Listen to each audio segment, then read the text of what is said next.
جلسہ تقریر نہیں ہے اور نہ ہی یہ پروگرام کوئی رسمی جلسہ استقبال و تہنیت ہے، اس لیے کہ مفتی شرائط احمد عبداللہ نبی حفظہ اللہ من کل سوء وسدد خطاہ، وہ اس وقت وہیں آئے ہیں جو ان کا اپنا گھر ہے۔ وہ اپنے اس ادارے میں آئے ہیں، اپنے اساتذہ کے درمیان آئے ہیں اور اسی دانشگاہ میں آئے ہیں جہاں ان کے بال و پر نکلے، جہاں ان کے ذوق فکر و فن کی مشاہدگی ہوئی، جہاں کے در و بام سے انہوں نے صدائے لا تخف کا سبق پڑھا۔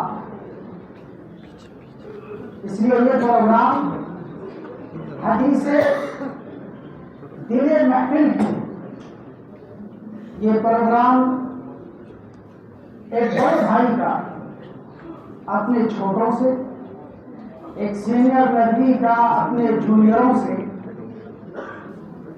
دل کی بات کہنے کا اور کرنے کا ہے، اور اپنے ان امنگوں اور جذبات کو کھولنے کا ہے جس کے وہ کبھی امین رہے تھے اسی در و دیوار میں، اسی مسجد میں اور یہاں کے ہاسٹلوں میں اور یہاں کی لائبریری میں اور یہاں کے دارالمطالعہ میں اور یہاں کے درجوں میں۔ طلبہ عزیز، آپ کے علم میں ہے کہ یہ آخری دن، آخری کتاب اور آخری پیغمبر صلی اللہ علیہ وسلم کے ساتھ ساتھ یہ آخری امت بھی مبعوث کی گئی ہے۔ ان کے کاندھوں پر دعوت دین کا ایک عظیم الشان فریضہ اور اس کی ذمہ داری رکھی گئی ہے۔ دعوت دین ایک مسلمہ حقیقت ہے جس پر قرآن و سنت کی قطعی نصوص دلالت کرتے ہیں، اور جہاں اس طرح کی ایک اٹل حقیقت ہے، وہیں پر ایک دوسری حقیقت بھی ہے کہ دعوت کے طریقہ کار میں، وسائل میں، اسالیب میں وسعت رکھی گئی ہے، اس کو لگے بڑھے اصول کا پابند نہیں بنایا گیا ہے۔ دعوت و تجدید میں اشاعت بھی ہے اور دفاع بھی، بس شرط یہ ہے کہ وہ حکمت، موعظت اور جلال احسن کے حالے اور دائرے میں اور اس کے اندر ہو۔ الحمدللہ آج دنیا میں لاکھوں بندے، اللہ کے لاکھوں بندے، مدارس کے فضلاء، جامعات کے فارغین اور خود اس دارالعلوم ندوۃ العلماء کے سپوت دنیا کے مختلف حصوں میں، امریکہ میں، لندن میں، آسٹریلیا میں، جاپان میں اور پتہ نہیں کہاں کہاں اپنی اپنی سطح سے، اپنے اپنے دائرے میں اور اپنے اپنے طریقوں سے دعوت دین کا یہ فریضہ انجام دے رہے ہیں، وہ ہم سب کے لیے لائق قدر ہیں۔ اور اسی دعوت کا ایک محاذ وہ ہے جس کو آپ جلال احسن کے نام سے جانتے ہیں۔ یہ وہ محاذ ہے جس میں ایک ایسے سپاہی کی ضرورت پڑتی ہے، مخصوص حالات میں اور مخصوص معاملات میں، جس سپاہی نے اپنے دل کی اور دماغ کی اور زبان کی ریاضت کی ہو، مشق بہن پہنچائی ہو، اس کے اسلحوں سے وہ لیس ہوا ہو اور اس کی ٹیکنیک کو اس نے سیکھا ہو۔ اللہ کا شکر ہے کہ ہمارے آج کے دارالعلوم ندوۃ العلماء کے یہ فرزند جو آپ کے سامنے ہیں، انہوں نے اس محاذ کو چنا اور اس کے لیے محنت کی، اور اللہ نے ان کو ایک موقع دیا جس میں الحمدللہ وہ اپنی کوششوں میں سرخرو ہوئے اس کے لیے وہ خود مبارکباد کے مستحق ہیں اور لائق ہیں، ان کے والدین بھی، ان کے اساتذہ بھی، اور یہاں تک کہ ان کا یہ ادارہ بھی جس میں انہوں نے تعلیم حاصل کی۔ طلبہ عزیز، ہم دیکھ رہے ہیں اور ہمیں معلوم ہے کہ آپ مفتی شمال عبداللہ ندوی کے لیے پرجوش ہیں، اور یہ فطری بات ہے۔ آپ کے ان سے انسانی، ایمانی، دینی اور حق پرستی کا رشتہ ہے۔ آپ کا پرجوش ہونا ایک فطری بات ہے، لیکن یہی وہ موقع ہے جب ہم اپنے جوش کو صحیح رخ دے سکتے ہیں۔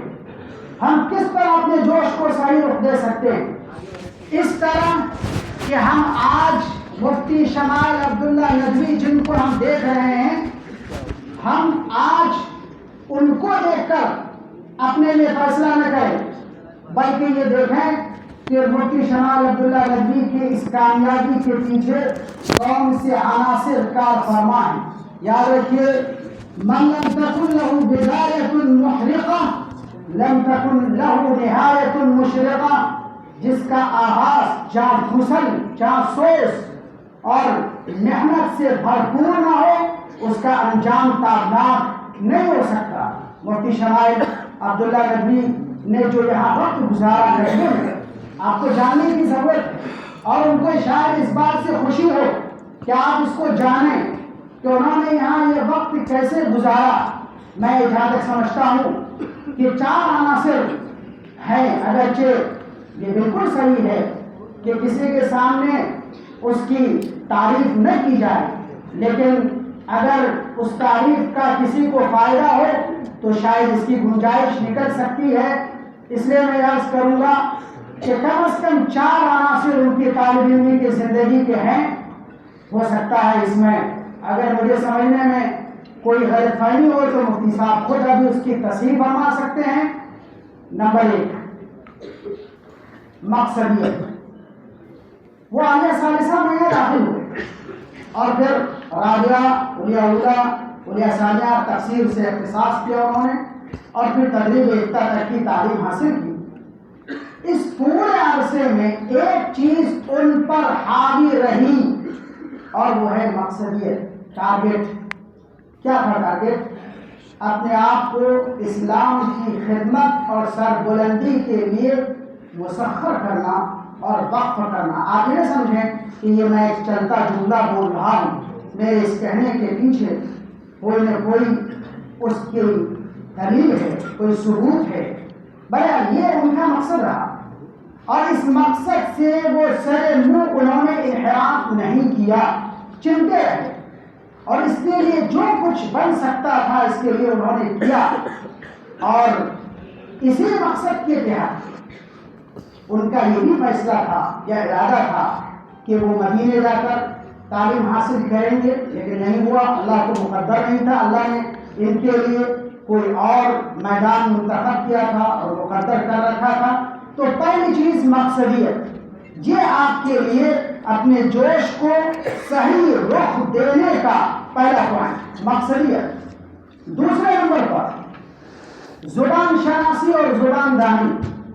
یہ میں کیوں کہہ رہا ہوں؟ یہ جب یہاں آئے تھے عالیہ ثالثہ میں، اس سے پہلے بھی ان کی انگریزی بہت اچھی تھی اور عربی سے بھی ان کو واقفیت تھی، اور جب یہاں پہنچے تو انہوں نے ثالثہ اور رابعہ 2 سال میں بڑی محنت کی، انہوں نے جانفشانی کی عربی زبان کے لیے، اور اس کا نتیجہ یہ ہوا کہ پھر وہ علیہ درجات میں علوم و فنون کی معیاری کتابوں کو براہ راست سمجھنے پر قادر ہو گئے، اور یہاں سے ان کے لیے دروازہ کھلا۔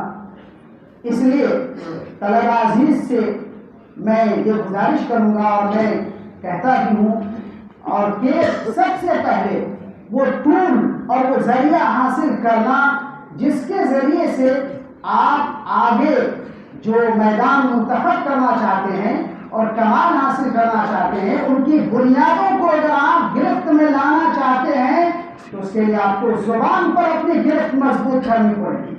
اور یہی نتیجہ تھا کہ انہوں نے اس میدان میں بھی محنت کی اور کامیاب ہوئے، اور یہاں تک کہ نادر عربی کے ذمہ داروں میں بھی رہے، فعال اور متحرک ذمہ داروں میں بھی رہے.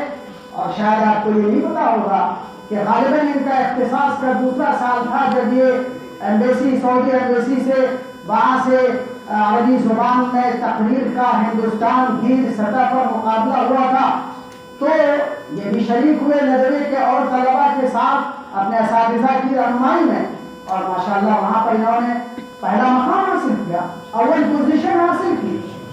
تیسرے نمبر پر تیسرا پوائنٹ وہ ہے ان کی نیکی اور صلاح، اور اس بات کی شہادت اساتذہ بھی دیں گے یہاں پر جو کہ اساتذہ ہیں کہ یہ ہمیشہ الحمدللہ فرائض کے اہتمام کے ساتھ ساتھ اور بھی جو دوسرے نیکی کے دروازے ہیں انہوں نے ان کو کھولا. اور بالخصوص اور میں طلبہ عزیز کی توجہ اس طرف مبذول کرانا چاہوں گا، بالخصوص حرام کا اہتمام، حرام سے اجتناب اور اس کی تاکید ان کے والدین کی ہمیشہ سے اس بات پر رہی. حلال کا اہتمام، حرام سے اجتناب اور اخلاقی رذائل سے حتی الامکان گریز، یہ وہ پاور ہے جس نے ان کو اپنے ٹارگٹ سے بڑھے رہنے پر مجبور کیا. آج ہم ٹارگٹ بناتے ہیں اور پھر مس کر جاتے ہیں یا بنا نہیں پاتے، اور بناتے ہیں تو اس پر ہمیں اندر سے ایک اندفاع نہیں ہوتا، آمادگی نہیں ہوتی ٹارگٹ سے چمٹنے کے لیے، اور پھر ٹارگٹ سے وہ چمٹے. یہ وہ پاور تھا جس نے ان کو آمادہ کیا. ساتھ میں وہ سعادت مند رہے، کتابوں سے جڑے رہے، اور سب سے بڑی بات ان کے اندر دینی خیر کا شعلہ فروزاں رہا. میں سمجھتا ہوں کہ اس کی وجہ وہ اس کے جو اندرونی خوبی تھی، جو صلاح کا اس کے اندر ان کے اندر مادہ تھا، اس نے کام کیا. اور آخری بات اور آخری پوائنٹ عزیزوں، جوہر کو پہچانا. جوہر کو پہچانا، انہوں نے اپنے جوہر کو پہچانا. کیا وہ آج 20 تاریخ کے اس ڈیبیٹ میں کیا یہ پہلا موقع تھا جب وہ میدان میں کھڑے ہو گئے؟ ہرگز نہیں. ان کا یہ جوہر یہیں سے اجاگر ہو رہا تھا، اور ان کی اس کی شہادت ان کے اساتذہ بھی دیں گے. وہ آرگیو کرتے تھے، وہ مباحثہ کرتے تھے، وہ دلائل پیش کرتے تھے، اور اپنی بات کو پیش کرنے کا ہنر تھا ان کے اندر، سلیقہ تھا. یہی وجہ ہے کہ جب انہوں نے عربی زبان کی اس تقریری مقابلے میں اول پوزیشن حاصل کی، تو آپ ایسا نہ سمجھیے کہ وہ اول دن سے تقریر اور خطابت کے مشق میں ان کو اتنا موقع نہیں مل سکا تھا، لیکن اس کے باوجود وہاں انہوں نے کامیابی حاصل کی. یہ ان کا ذاتی جوہر تھا. اور یہاں پر بھی ان کو بالخصوص ایسی کتابوں سے دلچسپی تھی جس میں اسلام کی سربلندی ہو اور دفاع اسلام ہو.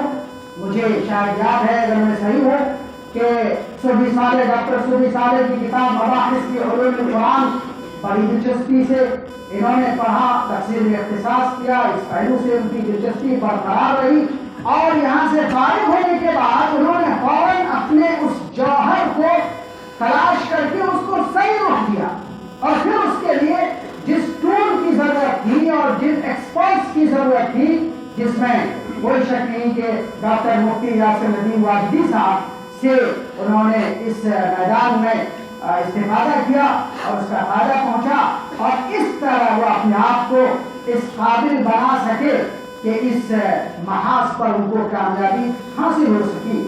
طلبہ عزیز، میں آپ سے یہ کہنا چاہتا ہوں کہ آپ میں سے شاید ہر ایک مفتی شمال عبداللہ بننا چاہتا ہے، چہروں پر دکھ رہا ہے اور آپ کا جوش بتاتا ہے، لیکن کیا اگر اس مسجد کا ہر شخص مفتی شمال عبداللہ بن جائے تو کیا یہ خدائی فیصلے اور عطیے کے خلاف اپیل نہیں ہوگی؟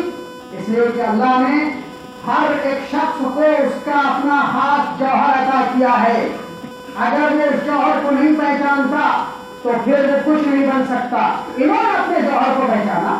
ہو سکتا ہے آپ کے اندر کوئی اور جوہر ہو، آپ پہچانیے، آپ کے اساتذہ آپ کو بتائیں گے.